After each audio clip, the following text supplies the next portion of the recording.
नमस्कार दोस्तों, आपके अपने YouTube चैनल पर आप सभी का बहुत बहुत स्वागत है। आ जाइए दोस्तों, तो आज हम पढ़ रहे हैं कक्षा 10 MP बोर्ड का गणित विषय के 150 प्रश्न की सीरीज। 150 प्रश्न की जो सीरीज अपनी चल रही उसकी आज चौथी क्लास है। इसमें हम यूनिट 3 गणित की यूनिट 3 पढ़ेंगे। इसमें से 5 क्वेश्चन हमने बहुत महत्वपूर्ण प्रश्न उठाए हैं, जिनमें से आपकी परीक्षा में निश्चित ही प्रश्न आने की पूरी संभावना है। यह यूनिट अपनी जो है ये 7 नंबर की है कुल। इसमें से 1 अंक का एक बहुविकल्पी प्रश्न होगा, जो 1-1 नंबर के क्वेश्चन आएंगे। 2 नंबर का एक प्रश्न होगा, 1 4 नंबर का प्रश्न होगा। इस प्रकार से इसमें से कुल 3 प्रश्न होंगे, जिनमें से 1 नंबर वाला होगा, 1 2 नंबर वाला होगा, 1 4 नंबर वाला होगा। तो इस प्रकार से ये यूनिट अपनी 3 यूनिट जो है ये 7 नंबर आवंटित किए गए इसको। इसमें से आपको 3 प्रश्न देखने के लिए मिलेंगे। तो इसमें किसके बारे में चर्चा करेंगे? 2 चरों वाले रैखिक समीकरण, 2 चरों वाले रैखिक समीकरण, और 2 समीकरण दिए जाएंगे। 2 समीकरण दिए जाएंगे, इसलिए हम इसको रैखिक समीकरण युग्म कहते हैं या रैखिक युग्म कहते हैं। रैखिक युग्म या रैखिक समीकरण युग्म।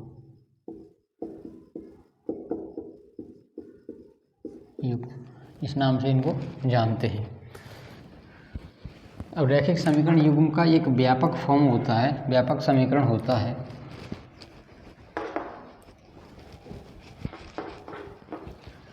इसे मिटा रहे हैं।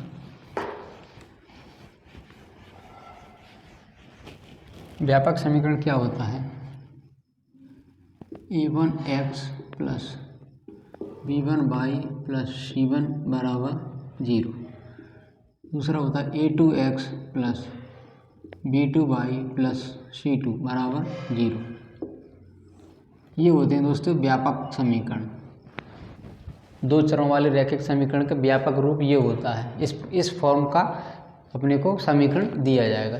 ये c वाला पद है, ये बराबर के अगर इधर दिया होगा तो उसको बराबर के इधर ले जाएंगे, तभी इनको c1 नाम देंगे, चिन्ह सहित नाम लिए जाएंगे। x के जो गुणांक में होगा उसको a1 कहा जाएगा, चाहे प्लस का हो तो प्लस का a1, माइनस का है तो माइनस का। ऐसे y के जो गुणांक में होगा उसको b1 कहा जाएगा, जैसे माइनस का 5 हो तो माइनस का 5 हो जाएगा। ऐसे यहाँ माइनस का 3 लिखा होगा तो c1 का मान क्या होगा? माइनस का 3। ऐसे दूसरे समीकरण में देखेंगे तो x के जो गुणांक में होगा उसका मान होगा a2, y के जो गुणांक में होगा उसको कहेंगे b2, चिन्ह सहित। या माइनस का होगा तो माइनस का वो संख्या, जैसे मान लो माइनस का 5 लिखा होगा तो b2 का मान क्या हो जाएगा? माइनस का 5। ऐसे c2 इधर जो बिना x y वाला जो पद होगा उसको c2 कहा जाएगा, चिन्ह सहित। यहाँ अगर माइनस का 3 लिखा होगा तो माइनस का 3 हो जाएगा c2 का मान। और ऊपर वाले या नीचे वाले किसी को भी जो 2 समीकरण दिए जाएंगे उनमें से किसी को भी a1 b1 c1 वाला समीकरण मान सकते हैं, और इसको a2 b2 c2 वाला समीकरण मान सकते हैं। दोनों में से किन्हीं को भी अपन पहला समीकरण और दूसरे को दूसरा समीकरण मान सकते हैं। तो इन समीकरणों के जो a1 a2 b1 b2 c1 c2 इनके अनुपात के रूप में एक कंडीशन होती हैं 3 इन समीकरणों के हल की। तो पहले तो ये समझ लीजिए दोस्तों, हल क्या होते हैं समीकरण के हल। समीकरण के हल 3 प्रकार के हल होते हैं दोस्तों समीकरण के। देखिए कैसे। एक तो ऐसा होगा, समीकरण का एक अद्वितीय हल होगा। अद्वितीय का मतलब होता है एक ही, इसके अलावा कोई दूसरा नहीं, तो अद्वितीय हल। दूसरी कंडीशन होती है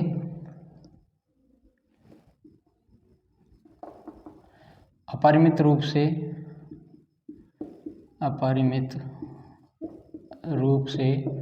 अनेक हल, या अनंततः अनेक हल, कुछ भी कह सकते हैं।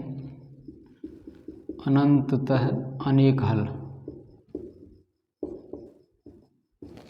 दूसरी कंडीशन ये होती है। एक तीसरी कंडीशन और होती है, कोई हल नहीं।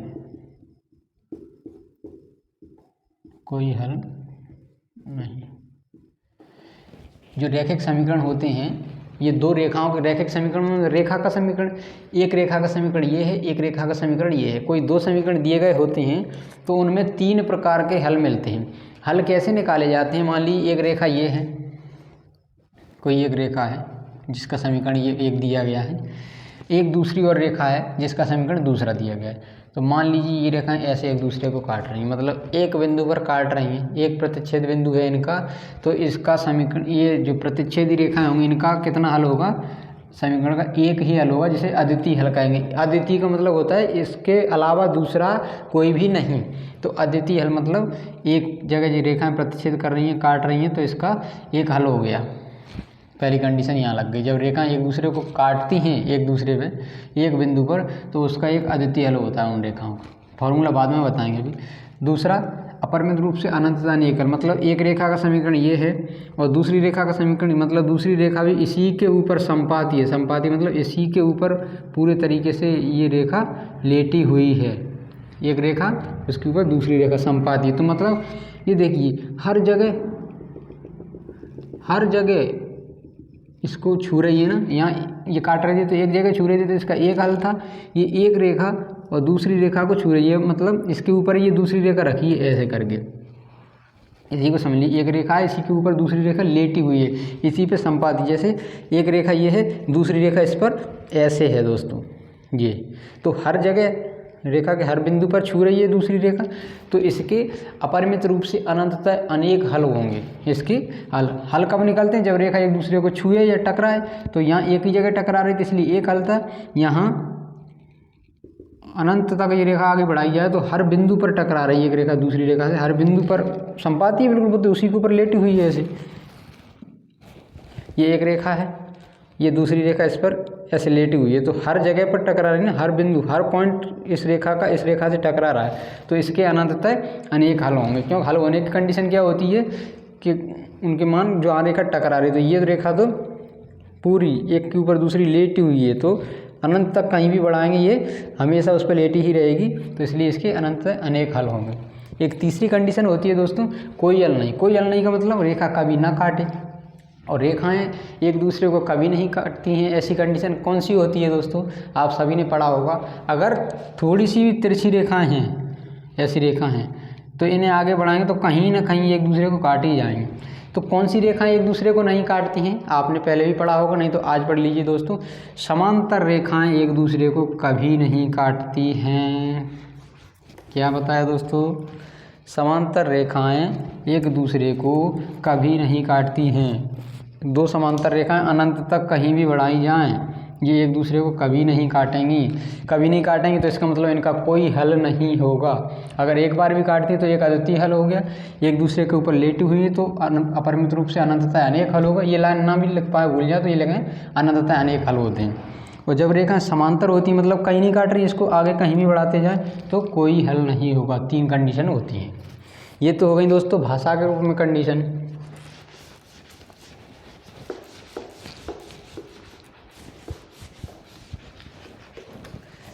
अब देख लीजिए दोस्तों फॉर्मूले के रूप में कैसे कंडीशन होती है।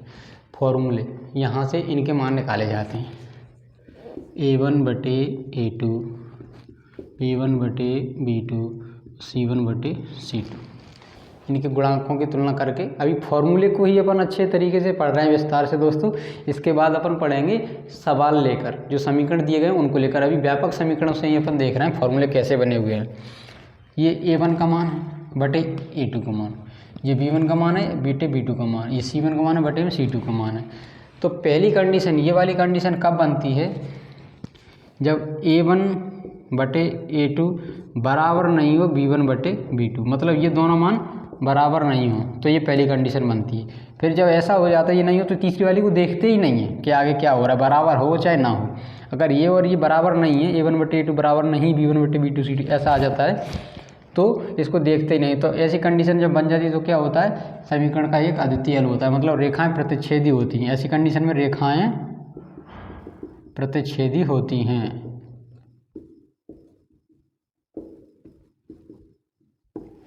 ठीक दोस्तों, दूसरी कंडीशन एक और क्या होती है? इस वाली कंडीशन ये कब बनती कंडीशन, इसको आप देख लीजिए। ऐसी कंडीशन बनेगी जब a1/a2 बराबर नहीं b1/b2, तो रेखाएं प्रतिच्छेदी होती हैं और समीकरण का एक अद्वितीय हल होता है। इसको मिटा देते हैं, अभी लिखा रहेंगे। दूसरी कंडीशन कब बनती है, क्या बनती है, a1/a2 बराबर b1/b2 बराबर c1/c2। ये मान निकालते हैं और फिर उनको देखते हैं। अगर ऐसी कंडीशन बनती मतलब इसका मान बराबर इसका मान बराबर इसका मान, तीनों मान बराबर आ जाते हैं इनके, तब क्या होता है, रेखाएं समपाती होती हैं, समपाती होती हैं तथा इसके कितने हल होंगे, अनंततः अनेक हल होते हैं, अनंततः अनेक हल होंगे। यह हो गई दूसरी कंडीशन दोस्तों। अब देख लें तीसरी कंडीशन क्या होती है, a1/a2 बराबर b1/b2 बराबर नहीं c1/c2। तो आ जाइए दोस्तों, ये तीसरी कंडीशन है, a1/a2 बराबर b1/b2, मतलब ये दोनों मान तो आपस में बराबर हों, लेकिन तीसरा मान c1/c2 ये अलग हो, तब ऐसी कंडीशन में क्या होती है, रेखाएं समांतर होती हैं, समांतर होती हैं और तथा कोई भी जब समांतर हैं तो एक दूसरे को काटेंगे नहीं, ऐसे बढ़ते जाएंगे, कभी काटेंगे नहीं। अगर कभी काटेंगे नहीं तो उनका कोई हल नहीं मिलेगा, कहीं भी नहीं काट रही हैं तो कोई हल नहीं होगा। ये तीन कंडीशन है दोस्तों, देख लीजिए, स्क्रीनशॉट ले सकते हैं आप। अभी मैं लिखा रहने दूंगा इसको, आगे बढ़ते हैं, मिटाते हैं इसको।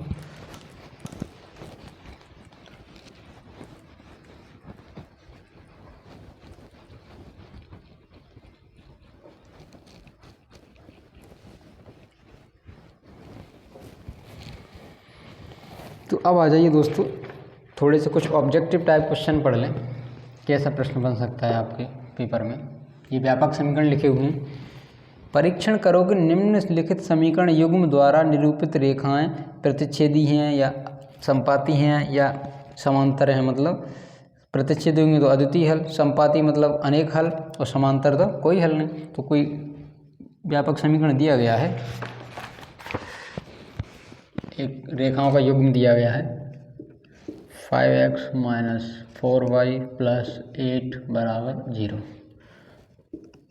7x + 6y बराबर 9। दोस्तों ऐसे दिया गया है, इसमें देख थोड़ा उसने घुमा दिया है, ये C1 वाला पद है, ये C2 वाला पद है, ये बराबर के इधर कर दिया है उसने, तो अपन इसको इधर ले आएंगे तभी ये समीकरण माना जाएगा। तो पहला 5x - 4y + 8 बराबर 0, ये तो ऐसे लिखा है, इसको लिख लेंगे दोबारा से, 7x + 6y, ये 9 बराबर के इधर आएगा, प्लस का है, बराबर के इधर प्लस का है, बराबर के इधर आएगा तो माइनस का हो जाएगा, 9 = 0। अब देखेंगे व्यापक समीकरणों से तुलना करने पर, समीकरण से तुलना करने पर, ये ऑब्जेक्टिव आएगा तो आपको सॉल्व नहीं करना, केवल डायरेक्ट तुलना कर लेना है। a1 का मान क्या हो गया, मतलब पहले वाली समीकरण में ये एक समीकरण हो गया, ये दो हो गया। a1 का मतलब x के जो गुणा में वो a1 होगा कितना, 5। b1 बराबर कितना होगा, y के गुणा में चिन्ह शायद देखें, ये x है, y के गुणा में माइनस का 4, और c1 मतलब बिना x y वाला कितना है, 8। ऐसे ही इधर दूसरे समीकरण a2 का मान कितना है, x के गुणा में चिन्ह से 7 प्लस का है। b2 का मान कितना है, y के गुणांक में 6, और c2 का मान कितना है, -9। अब देखेंगे दोस्तों, a1/a2 करके देखेंगे कितना निकल रहा है, a1/a2 बराबर 5/7, ऐसे ही b1/b2 बराबर -4/6, और c1/c2 बराबर 8/-9। अब देखिए दोस्तों, a1/a2 बराबर b1/b2 है क्या, नहीं। यहाँ से क्या कंडीशन बन रही, a1/a2 बराबर नहीं, ये मान बराबर नहीं है ना, ये अलग अलग है, 5/7 है, ये -4/6 है, तो आगे देखेंगे ही नहीं कि आगे क्या है, पहले इन दोनों की जगह ये बराबर नहीं है b2, ये कंडीशन बन रही है। तो इसको रेखाएं क्या होंगी, ये वाली कंडीशन बनेगी, रेखाएं प्रतिच्छेदी होंगी तथा अद्वितीय हल होगा, अद्वितीय हल होगा। ऐसी कंडीशन बन गई दोस्तों, तो क्या लिखेंगे, अतः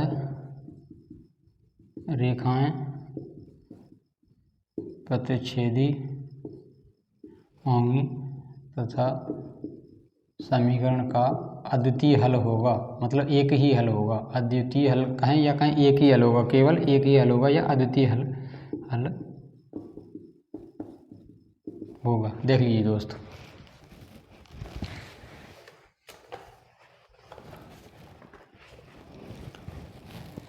मिटाते हैं इसको, दूसरा क्वेश्चन लेते हैं।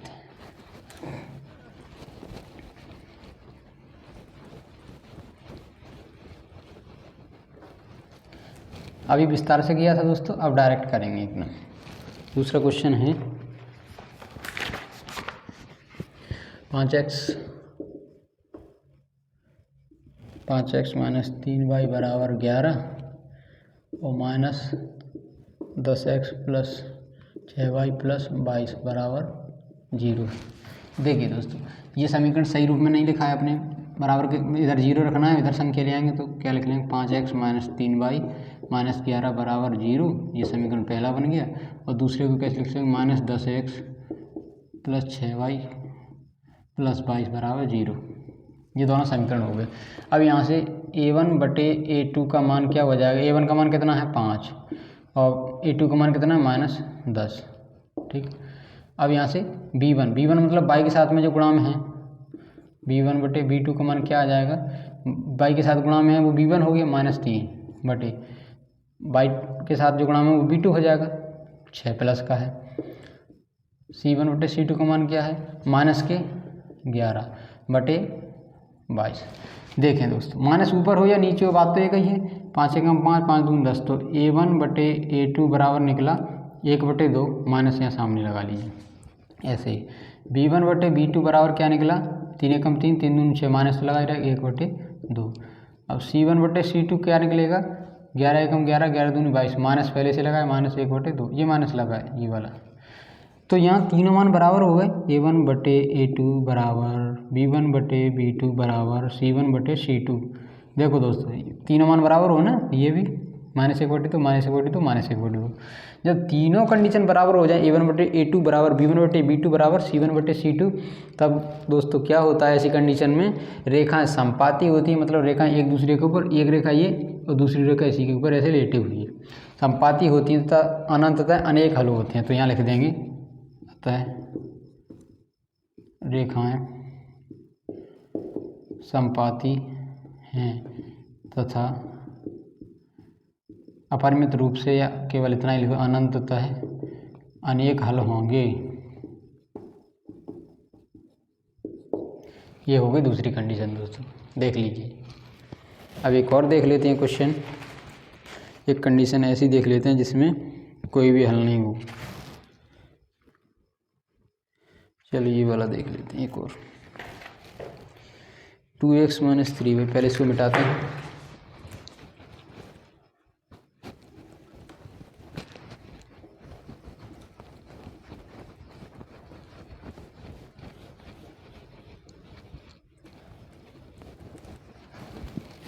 देखिए दोस्तों, एक और सवाल ले लेते हैं, 2x माइनस 3y बराबर 8।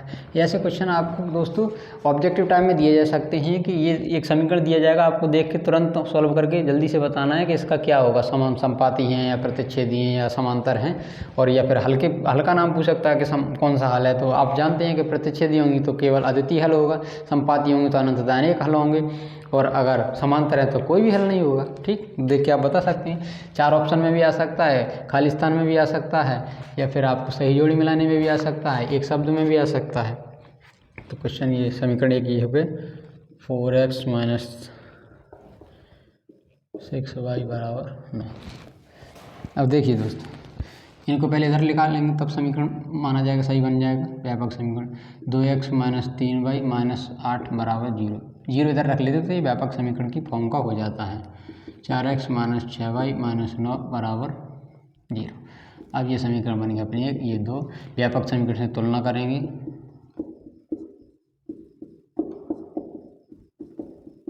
तुलना करने पर तो a1 बटे, पहले लिख लीजिए ए वन का मान, फिर से एक बार और समझ लेंगे दोस्तों। ए वन का मान कितना हो गया जो एक्स के गुणा में है 2, बी वन का मान कितना हो गया वाई के गुणा में है तो मतलब -3, और सी वन का मान कितना हो गया -8।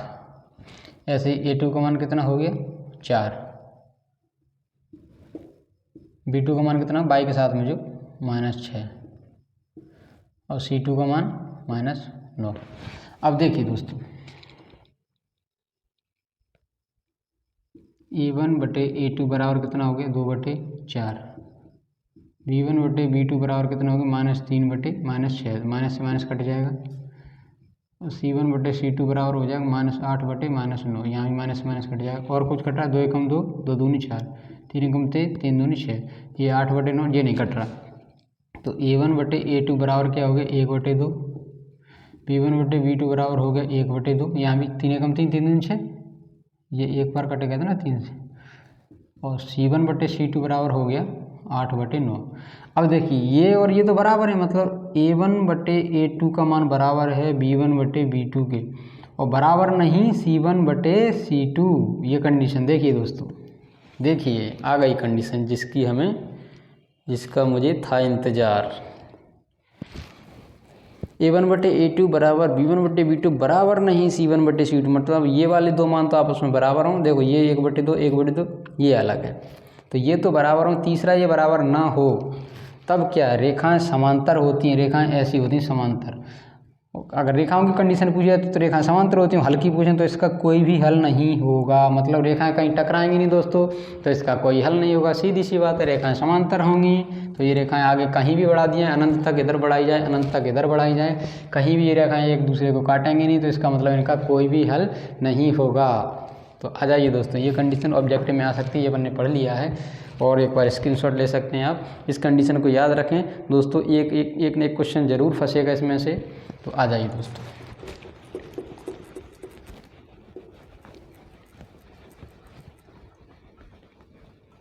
और ये लिखा रहने इसकी ज़रूरत पड़ेगी अभी, इसको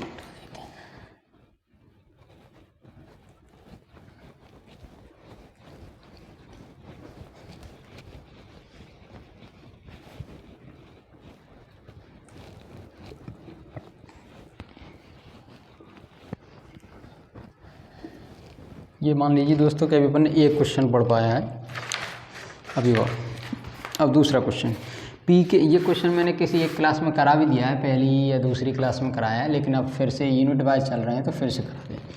पी के किस मान के लिए समीकरण युग्म,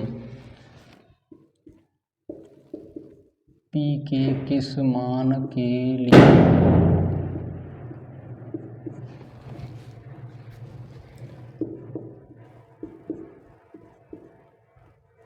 समीकरण युग्म, एक समीकरण युग्म दिया गया दोस्तों जिसमें पी का मान पूछा है और कंडीशन पूछी 4x + py + 8 बराबर 0।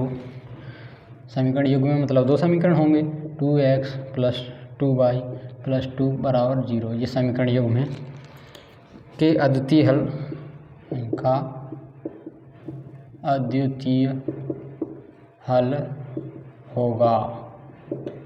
देखिए दोस्तों, ये पूछ रहा है पी के किस मान के लिए, पी के किस मान के लिए समीकरण युग्म इस ये का अद्वितीय हल होगा। तो सबसे पहले हल करेंगे हम, व्यापक समीकरणों से तुलना करने पर, व्यापक समीकरणों से तुलना करने पर, तुलना करेंगे दोस्तों व्यापक समीकरणों से, तो a1 ये एक पहले वाला समीकरण ये हो गया अपना, मान लिए, और हल करने पर भी दोबारा लिख लिया करो, a1 पहला समीकरण ये और दूसरा ये।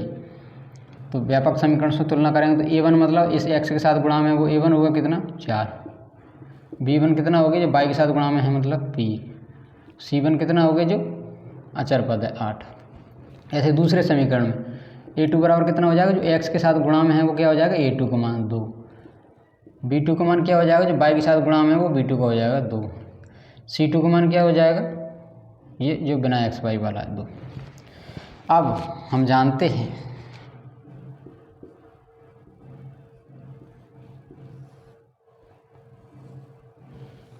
ये कंडीशन बनती है क्या पूछा, अद्वितीय हल पूछा है।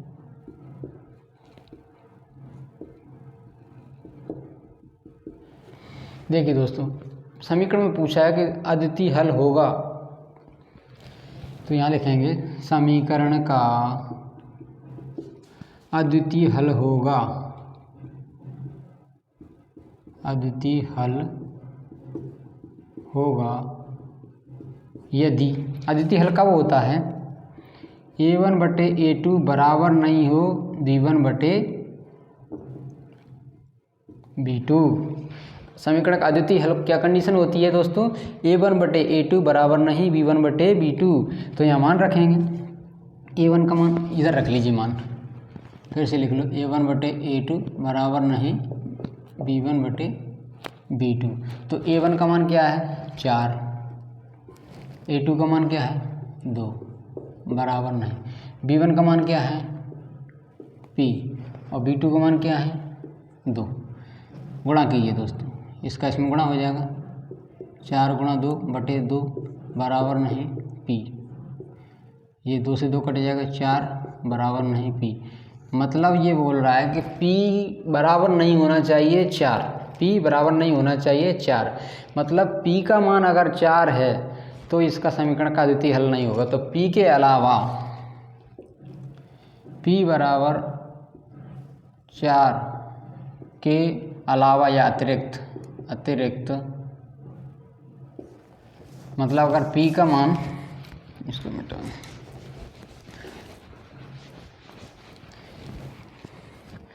P बराबर 4 के अतिरिक्त, मतलब P बराबर 4 नहीं पे अद्वितीय हल होगा। P का मान 4 नहीं होना चाहिए, 4 के अलावा कुछ भी हो तो इसका मान अतिरिक्त, P के अलावा 4 के अलावा कोई भी मान होगा तो इसका अद्वितीय हल होगा। तो P बराबर 4 के अतिरिक्त समीकरण का एक अद्वितीय हल होगा। ये है दोस्तों, P का मान अगर जैसे यहाँ आया P बराबर नहीं 4, मतलब ये कंडीशन कब है, P बराबर नहीं 4 कब होना चाहिए, अगर P बराबर नहीं 4 तब अद्वितीय हल की कंडीशन में ये, मतलब इसका ये हुआ कि अगर P का मान 4 है तो 4 तब अद्वितीय हल नहीं होगा, P के मान 4 जो है उसको छोड़ दिया जाए तो इसके प्रत्येक मान के लिए इसका एक अद्वितीय हल होगा। ये हुई कंडीशन दोस्तों। अगला क्वेश्चन, इसका स्क्रीनशॉट ले सकते हैं।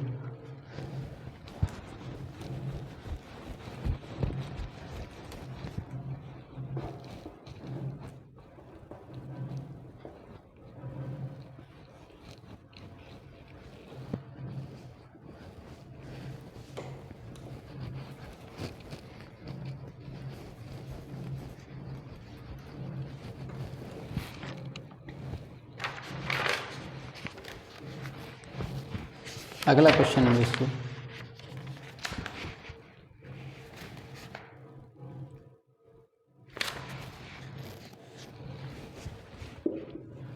के किस मान के लिए समीकरण युग्म kx plus 3y minus k minus 3 बराबर 0 तथा 12x plus ky minus k बराबर 0।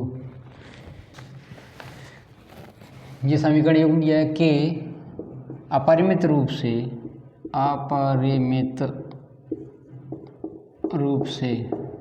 या अनंततः अनेक हल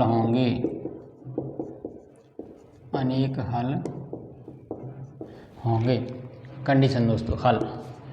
हल करने के बाद ये दोनों समीकरण बना लिया करो फिर से, kx plus 3y minus k minus 3 बराबर 0, क्योंकि आपको तो उतारने ही पड़ेंगे एग्जाम की कॉपी में, ये तो एग्जाम पेपर में लिख के आएगा, कॉपी में आपको ये उतारना पड़ेगा।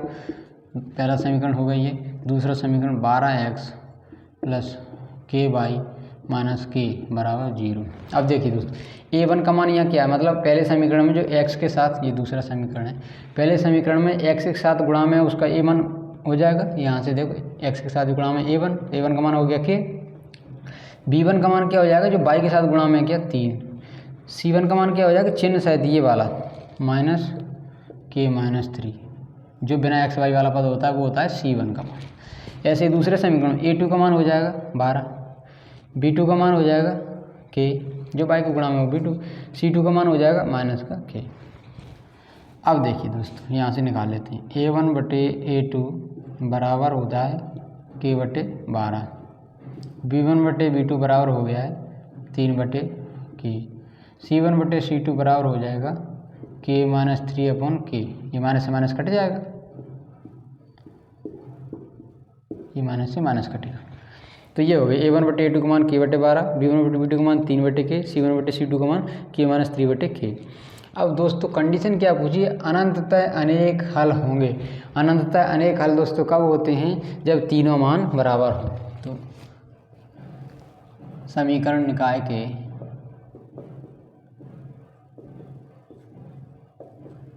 अनंततः अनेक हल होंगे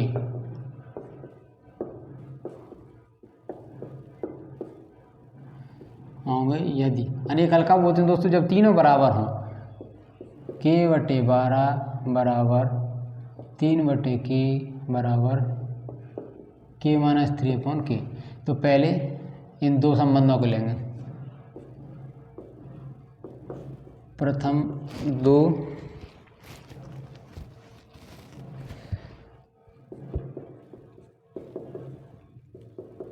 प्रतिबंधों से, पहले दो प्रतिबंध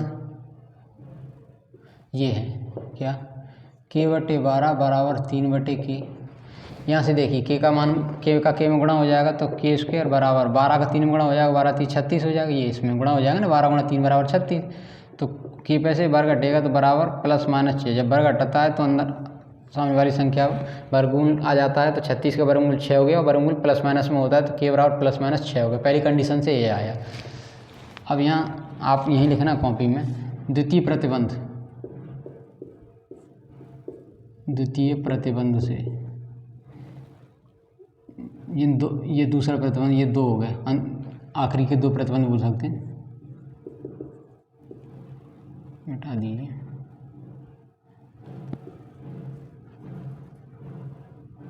ऐसे लिख लिए, अंतिम दो प्रतिबंधों से, अंतिम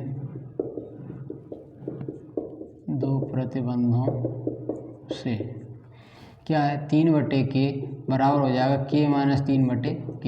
अब इसको सॉल्व कर लिए। K का 3 में गुणा किया तो 3K बराबर, इस K का इधर गुणा करेंगे तो K स्क्वायर माइनस 3K। ये 3K और इधर 3K, इस 3K को इधर लाएंगे तो 3K इधर आएगा तो प्लस का हो जाएगा 3K बराबर K स्क्वायर। अब ऐसे लिख लीजिए, चाहे ऐसे लिख लीजिए। इस 3K को इधर ही ले जाओ पूरा, इधर 0 बचा बराबर K स्क्वायर माइनस 3K और ये इधर का माइनस 3K। तो ये हो गया 6K। तो K स्क्वायर माइनस 6K 0, या 0 इधर लिख लो तो K स्क्वायर माइनस 6K बराबर 0। इन दोनों में से K कॉमन आ जाएगा तो K माइनस 6 बराबर 0। अब ये दो कंडीशन बनेगी, K बराबर 0 और K बराबर 6, क्योंकि K माइनस 6 बराबर 0 लेंगे। एक बार ऐसे लिख लो, K माइनस 6 बराबर 0 तो K बराबर 6 इधर चला जाएगा तो K बराबर 6 हो गया। अब यहाँ से भी K बराबर 6 और यहाँ से भी K बराबर प्लस माइनस 6, तो आता है तो K का मान दोनों में जो मिल रहा है वो कौन सा है? 6 है प्लस का, इधर भी 6 और इधर भी 6। आता है K बराबर 6 के लिए, K बराबर 6 के लिए समीकरण निकाय, जो समीकरण योग में समीकरण निकाय जो दिया गया है, ये दो समीकरण, तो इनमें K बराबर 6 रख दिया है तो इसके अनंततः अनेक हल होंगे। तो लाइन लिख देंगे, अतः K बराबर 6 के लिए समीकरण निकाय जो दिया गया है कि अपरिमित रूप से अनंततः अनेक हल होंगे, अनंततः अनेक हल होंगे। ये लिख लीजिए दोस्तों, इसका स्क्रीनशॉट ले लीजिए, फिर इसको मिटा रहे हैं।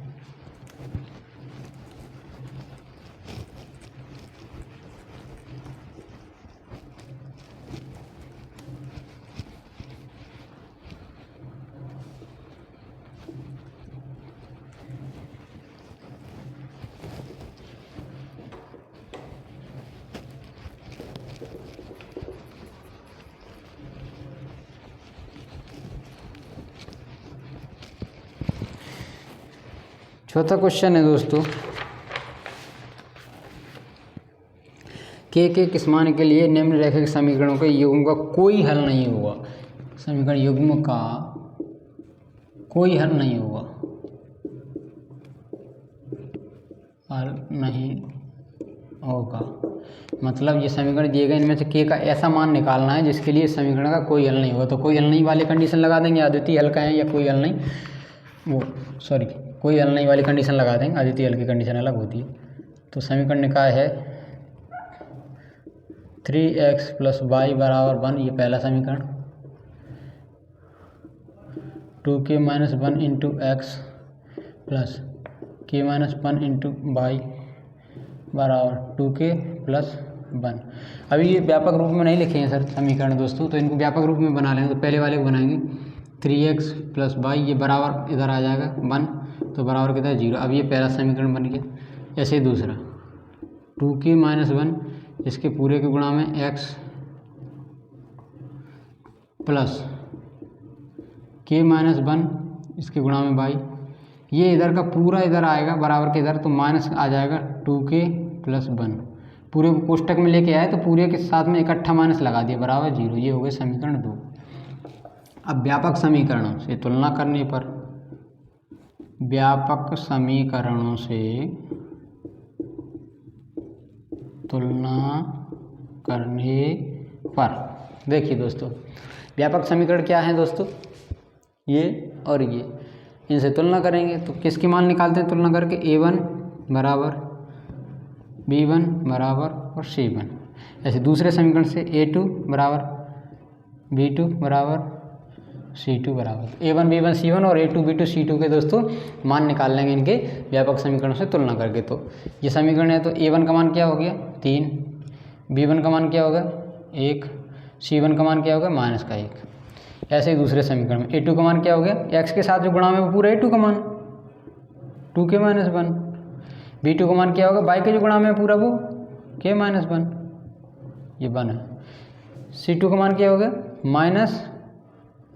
-2k + 1। ठीक है दोस्तों। अब a1 बटे a2 बराबर लिख लेंगे 3 बटे 2k - 1, b1 बटे b2 बराबर मान लिख लेंगे 1 बटे k - 1। अब c1 बटे c2 बराबर लिख लेंगे -1 बटे -2k + 1, 2k + 1, ये कोष्टक में तो इससे ये माइनस कट जाएगा, तो 1 बटे 2k + 1 हो जाएगा। अब कंडीशन क्या पूछ रहा है कि कोई हल नहीं होगा, तो लिखेंगे यहाँ समीकरण निकाय का कोई हल नहीं होगा यदि, कोई हल नहीं होगा यदि, कोई हल कभी नहीं कब नहीं होता, ये वाली कंडीशन में। ये वाली कंडीशन क्या है, a1 बटे a2 बराबर b1 बटे b2 बराबर नहीं c1 बटे c2। तो समीकरण निकाय का कोई हल नहीं होगा यदि, यदि कौन सी कंडीशन में हल नहीं होता, a1 बटे a2 बराबर b1 बटे b2, मतलब ये दोनों तो बराबर हों लेकिन ये बराबर ना हो इनके, c1 बटे c2। तो यहाँ इनके मान रख लेंगे, तो 3 बटे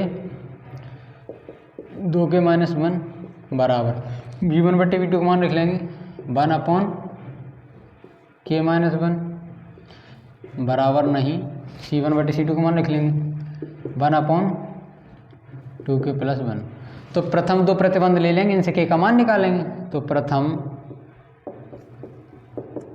दो प्रतिबंध, प्रतिबंध मतलब ये शर्तें हैं, प्रतिबंधों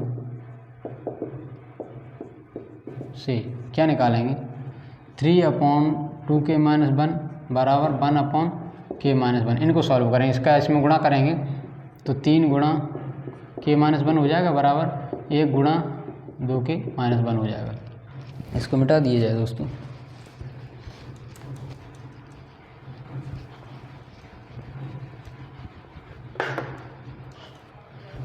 तो 3k - 3, इसका 3 का गुणा k में हो जाएगा और -1 में हो जाएगा बराबर, इस 1 का गुणा 2 में हो जाएगा तो 2k, 1 का गुणा 1 में हो जाएगा तो -1।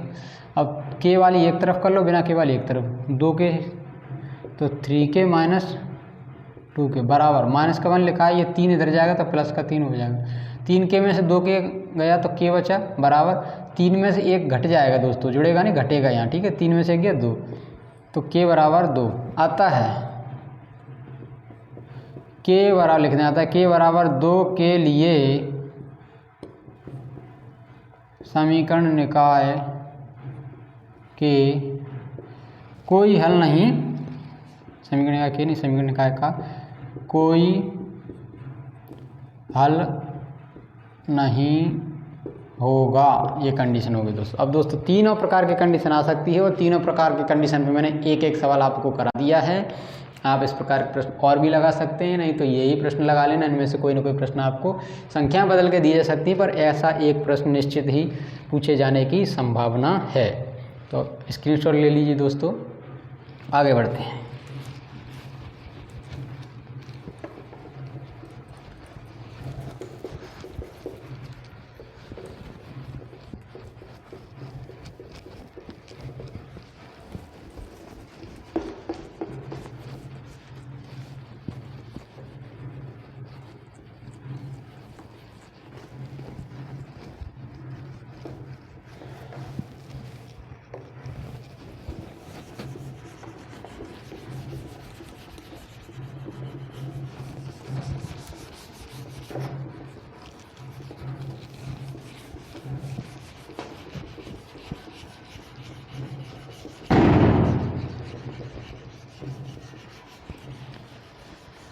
आज की सीरीज का दोस्तों लास्ट प्रश्न कराते हैं।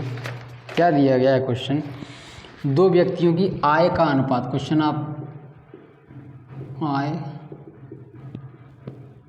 का अनुपात, मैं दोस्तों बोल देता हूँ क्वेश्चन को, फिर आप वीडियो से क्वेश्चन लिख लेना, या आपके गणित विषय के किसी तीसरी यूनिट का कोई क्वेश्चन है।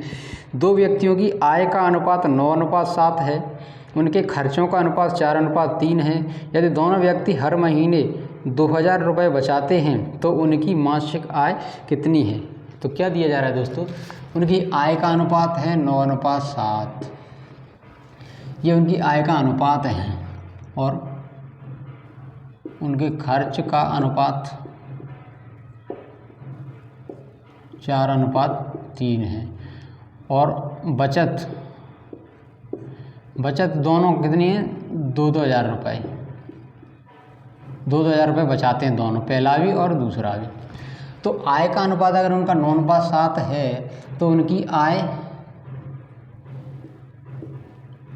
तब आय क्या हो सकती है, 9x और 7x हो सकती है, और ऐसे उनके खर्च कितने हो सकते हैं, 4x और 3x, क्योंकि ये उनकी आय का अनुपात है ये।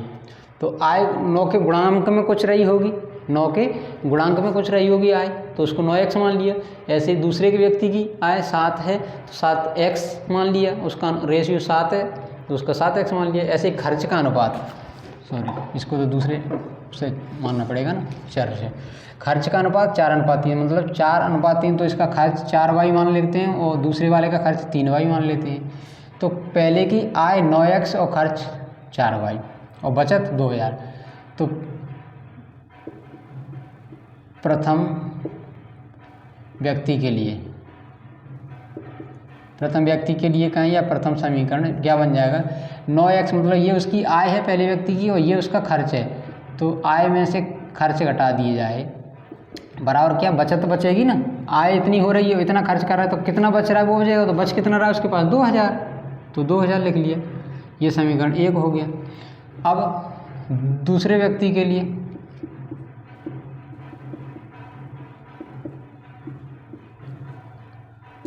दूसरे व्यक्ति की आय क्या है, 7x, और खर्च क्या है, 3y, तभी तो बचत होगी। आय में से खर्चा घटा देंगे तो बचत हो जाए, कितनी बचत होगी, इसको भी 2000 की बचत हो रही है। ये समीकरण हो गया 2। अब ये 2 समीकरण हैं, ये हमको हल करने हैं। 2 चर में ये 2 समीकरण दिए गए, तो इनको हल करने की कई विधियां हैं, विलोपन विधि, प्रतिस्थापन विधि, वज्रगुणन विधि। तो हम इसको विलोपन विधि से हल करने की कोशिश करेंगे। तो देखेंगे विलोपन विधि से हल करने के लिए क्या है, इनमें से x का गुणांक या y का गुणांक, या तो x का गुणांक या y का गुणांक बराबर होना चाहिए। अगर पहले से बराबर नहीं दिया गया दोस्तों, तो क्या करेंगे, इनमें से अगर x का बराबर करना है तो x वाली संख्याओं का एक दूसरे में गुणा कर दो, इसका यहाँ पूरे में और इसका यहाँ पूरे में। अगर y वाली बराबर करनी है तो y वाली संख्याओं का जो गुणा, इस वाली गुणांक यहाँ कर दो, इसका यहाँ कर दो, तो हम y वाली को बराबर कर लेते हैं। तो समीकरण 1 में हम करेंगे ये गुणा 3 का 3 का गुणा तथा समीकरण 2 में, इस करने से कोई अंतर नहीं पड़ता लेकिन अपना काम बन जाता। समीकरण 2 में, समीकरण 2 ये है, इसमें इस 4 का गुणा करेंगे, 4 का गुणा करने पर तो लिखेंगे 9x माइनस 4y बराबर 2000। इस पूरे में गुणा कर देंगे, ये समीकरण 1 है, इसमें गुणा कर देंगे 3 का, और 7x माइनस 3y बराबर 2000, ये दूसरा समीकरण है, इसमें गुणा कर देंगे इस 4 का। तो अब तीसरा और चौथा समीकरण बन जाएगा। 3 का गुणा 3 में 27x माइनस 3 का 4 में 3 चौके 12y बराबर 3 दूनी 6000। इससे ये समीकरण 3 बन गया अपना। ये 4 का गुणा यहाँ किया, 4 सत्ते 28x माइनस 4 तिया 12y बराबर 4 दूनी 8000। ये समीकरण चौथा बन गया अपना। अब क्या करेंगे, इनमें से एक संख्या को काटना है तो घटाने पर घटाएंगे एक दूसरे समीकरण में से। घटाने पर नीचे वाले समीकरण के चिन्ह पलटे जाते हैं दोस्तों, ये आप सभी को पता ही होगा अच्छे से। तो ये माइनस का हो जाएगा, ये प्लस का है, माइनस का है तो प्लस का हो जाएगा, ये भी माइनस का हो जाएगा। अब देखिए ये प्लस के 12y, ये माइनस के 12y का कट गया। ये माइनस 28 में से 27 का x बचेगा तो कितना बचेगा, 1x बराबर, ये y वाला पद तो कट ही है। 8000 में से ये कितना बचा, ये माइनस 28 में से 27 घटेगा तो माइनस का x बचेगा। ये माइनस 8000 में से 6000 घटेगा तो कितना बचा, माइनस 2000। इस माइनस से ये वाला माइनस कट जाएगा तो x बराबर कितना आ गया दोस्तों, 2000। x का मान आ गया तो x का मान समीकरण 1 में रख दो चाहे 2 में रख दो, तो y का मान आ जाएगा। तो x का मान समीकरण 1 में रखने पर, x का मान समीकरण 1 में रखने पर, समीकरण 1 क्या है, 9x माइनस 4y बराबर 2000। इसमें x का मान रख देंगे दोस्तों, तो 9 गुणा x की जगह कितना आ जाएगा, 2000 माइनस 4y बराबर 2000। ठीक, 9 दूनी 18000 माइनस 4y बराबर 2000। ये 4y को उधर ले जाओ, 2000 को उधर ले आओ, तो 18000 माइनस 2000 बराबर 4y। 18000 में से 2000 गए तो कितना बचा, 16000 बराबर 4y। y में से 4 इधर आ जाएगा तो 16000 बटे 4 बराबर y। 4 से 4 चौके 16, तो y बराबर कितना आ गया, 4000। तो y का और x का मान आ गया। तो इनकी आय क्या थी, 9x और 7x, और खर्चे थे 4y और 3y। तो सॉरी, अपने को इतना तो निकालना ही नहीं था, केवल अगर आय पूछिए तो आय तो x का मान निकला है तो इसमें गुणा कर दे तो आय आ जाती है। अगर इनका खर्च पूछते तो खर्च में इसमें रख देंगे। तो इसको उतार लीजिए और आगे बढ़ते हैं। तो x का मान आ गया, यहीं से अपन लिख सकते हैं प्रथम व्यक्ति की आय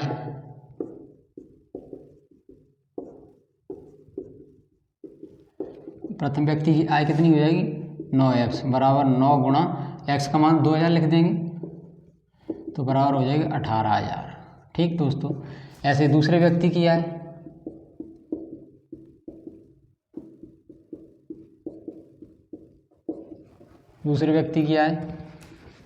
कितनी हो जाएगी, 7x। 7 गुणा x की जगह 2000, तो ये बराबर हो जाएगी 14000। यह आ गया दोस्तों। अगर ऐसे व्यय पूछा जाए, खर्च पूछा जाए, तो y का मान 4 है तो प्रथम व्यक्ति का व्यय हो जाएगा यह खर्च, तो 4y मतलब 4 गुणा 4000, 4 चौक 16000, और दूसरे का क्या हो जाएगा, 3y मतलब 3000, 4000 का 3 में गुणा तो 12000। तो एक का खर्च हो जाएगा 16000, एक का 12000। इतना ही पूछा तो यहाँ तक इतना ही करेंगे। आ जाइए दोस्तों,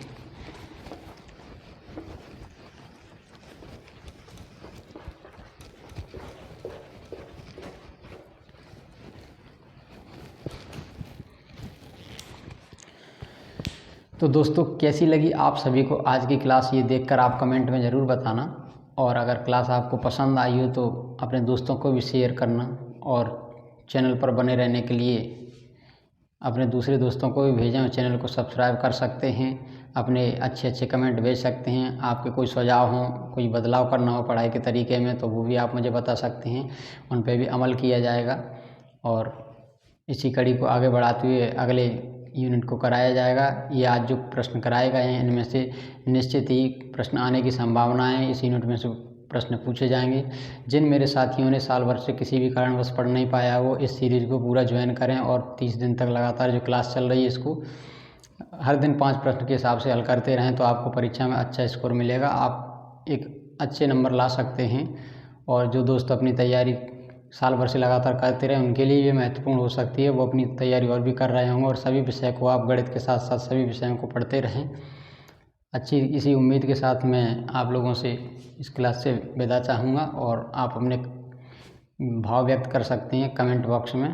तो तब तक के लिए नमस्कार, जय हिंद।